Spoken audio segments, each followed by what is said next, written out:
Сәлеметсіздер ме, құрметті білім алушылар? Бүгінгі біздің психология пәнінің ең соңғы тақырыбы патопсихология деген тақырыпты қарастыратын боламыз. Жоспары: патопсихология пәні мақсаты және міндеттері, патопсихологияның әдістері, даму тарихы, патопсихологияның психология салаларымен байланысты деген сұрақтарды қарастыратын боламыз. Патопсихология пәні мақсаты және міндеттері. Патопсихология адамдардың дұрыс психикалық іс-әрекетінің бұзылуының әртүрлі түрін зерттейді. Патопсихология психология ғылымының бір саласы болып табылады.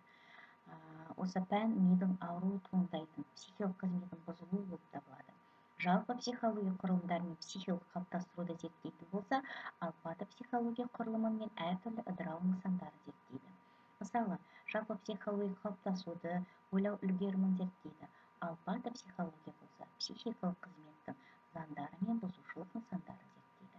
Мақсаты: психолог аурудың психикалық көңіл-күйі туралы мәліметтер алуы тиіс, арнайы психологиялық зерттеулер психикасын бұзылуын және оның құрылымын және өзара байланыс анықтауға көмектесу.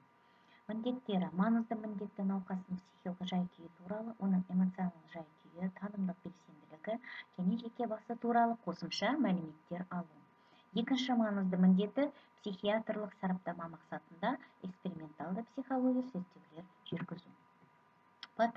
Психопатология бұл патопсихологияның тақырыбы.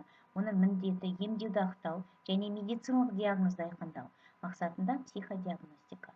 Патопсихология арнайы психологиямен, мысалы дефектология және олигофрена психология тікелей байланысты. Патопсихология ол психикалық әдістер, психикалық күйлердің бұзылуы және олардың процестері арқылы зерттейтін клиникалық психологияның практикалық бөлімі болып табылады.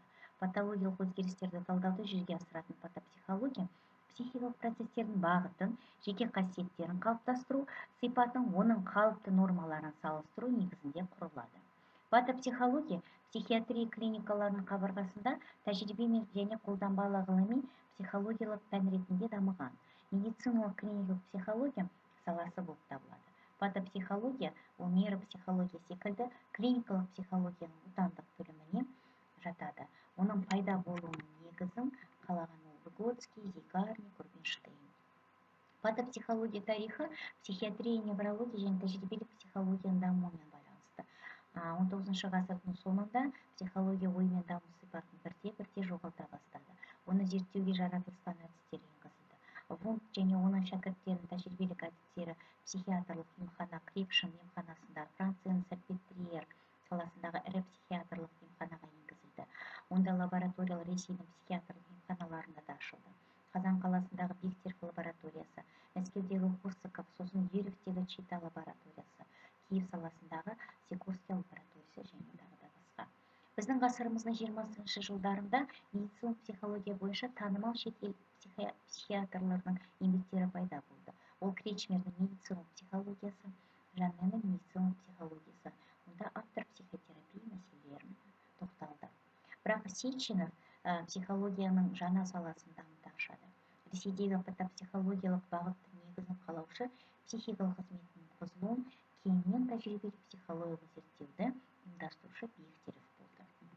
Патопсихологиялық зерттеулерінің диапазоны туралы Бехтеревтің жетекшілік етуімен орындалған мынадай докторлық диссертациялар бойынша жариялауға болады. Алдарыңызда тұр тақырыптары.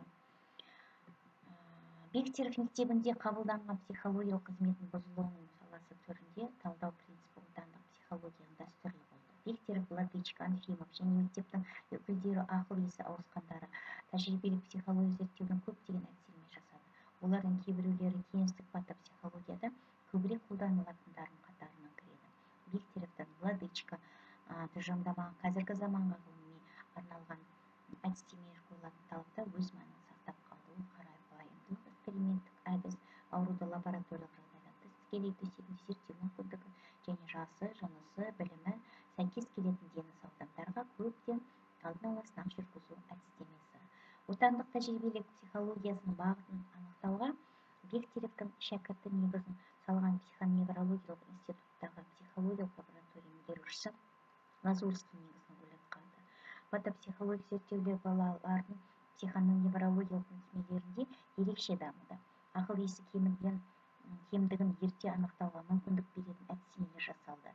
Эксперименттік патопсихология саласындағы зерттеу және тәжірибелік жұмыстың өсуі патопсихология саласындағы зерттеулерді біріктіретін және үйлестіретін секцияларының бар екендігін көрсетеді.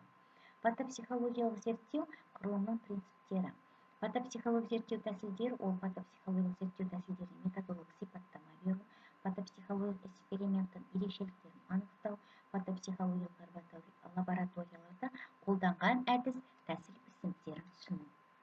Сандық өлшеу әдісі, сандық өлшеу әдісін түсіндіру, қолдану әдістерін меңгеру. Кейін патопсихологиядағы эксперименттік психологиялық зерттеу принциптеріне тоқталайық. Материалистік психологияның психикалық процесстер туа біткен қабілеттер болып табылмайды. Олар өмір бойы қалыптасатын іс-әрекет түрлері болып табылады деген ережесі психология эксперименттің психикалық бұзылыстары іс-әрекеттің бұзылуы ретінде зерттеу мүмкіндігін беруді талап етеді. Ал психиканың құрылуына әртүрлі формаларын сапалы талдауға, бұзылған қызметтердің механизмін ашуға және оны қалпына келтіру мүмкіндіктеріне бағытталуы тиіс. Бұдан шығатыны барлық психикалық процесс белгілі динамикамен бағытты меңгерген, эксперименттік зерттеуді ол осы параметрлердің сақталғандығын немесе бұзылғандығын көрсететіндей етіп жасау керек. Демек, эксперимент нәтижесі тек сандық емес, психика қалауының сапалы сипаттауы беруі тиіс. Патопсихология эксперимент ол тек ауруларды ойлау операциясын ғана өзекті ету тиіс емес, сонымен бірге жеке қарым-қатынасты да өзекті ету тиіс екендігін атап көрсету керек. Мясничев 36 жылы бұл мәселені өзінің жеке тұлғаның еңбек қабілеттілігі және ауруы деген мақалада қозғады.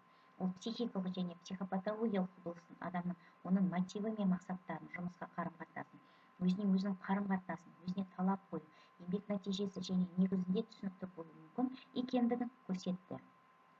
Психологиялық көрінулерге мұндай тәсіл Мясничев айтқандай біліммен жеке тұлға психологиясын зерттеуді талап етеді. Бұл тәсіл психикалық қызметінің детерминациясын дұрыс түсінумен де айтылады. Адамның қарым-қатынасы жеке адамның құрылымымен, оның қажеттіліктерімен, эмоционалды және ерік ерекшеліктерімен байланысты.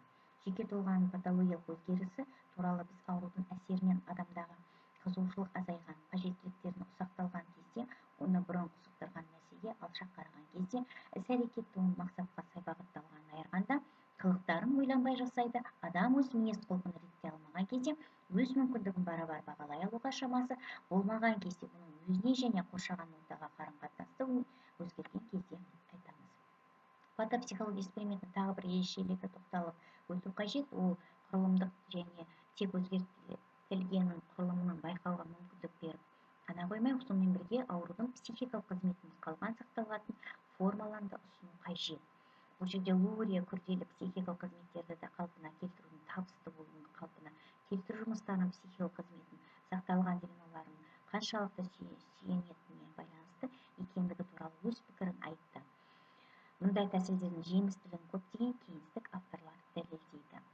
Енді бұл осы психология курсы біздің осымен аяқталды. Осы пән бойынша бізде ағымдық емтихан күтіп тұр. Ол тест түрінде болады. Сол емтиханға барлық